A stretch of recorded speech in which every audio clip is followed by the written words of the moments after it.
বন্ধুরা, আজকে আমরা কথা বলবো আধুনিক কৃষির এক অসাধারণ প্রযুক্তি নিয়ে, হাইড্রোপনিক চাষাবাদ। প্রথমে আমরা বলবো হাইড্রোপনিক্স কী। সহজভাবে বলতে গেলে এটি হলো মাটি ছাড়া ফসল চাষের পদ্ধতি, যেখানে গাছকে শুধু পানি ও প্রয়োজনীয় পুষ্টি দিয়ে বড় করা হয়। সাধারণত আমরা দেখি গাছ মাটি থেকে পুষ্টি নেয়, কিন্তু হাইড্রোপনিক্সে সেই মাটির জায়গায় ব্যবহার করা হয় বিশেষ নিউট্রিয়েন্ট সলিউশন। এতে গাছ দ্রুত বেড়ে ওঠে এবং রোগবালাইও অনেক কমে যায়। হাইড্রোপনিক্সের সুবিধাগুলো: মাটি লাগে না, তাই শহরের ছাদে বা ছোট জায়গা চাষাবাদ করা যায়।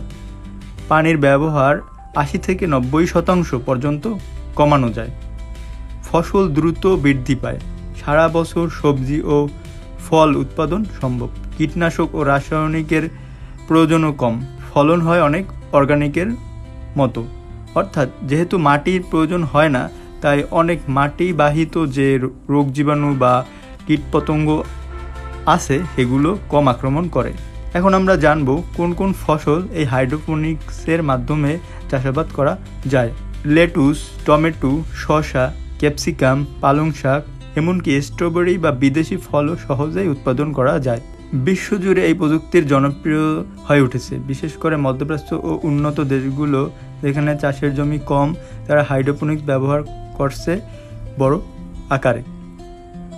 বাংলাদেশেও এখন অনেক ছাদে, ব্যালকনিতে বা বাণিজ্যিকভাবে হাইড্রোপনিক্সের ফার্ম করেছে।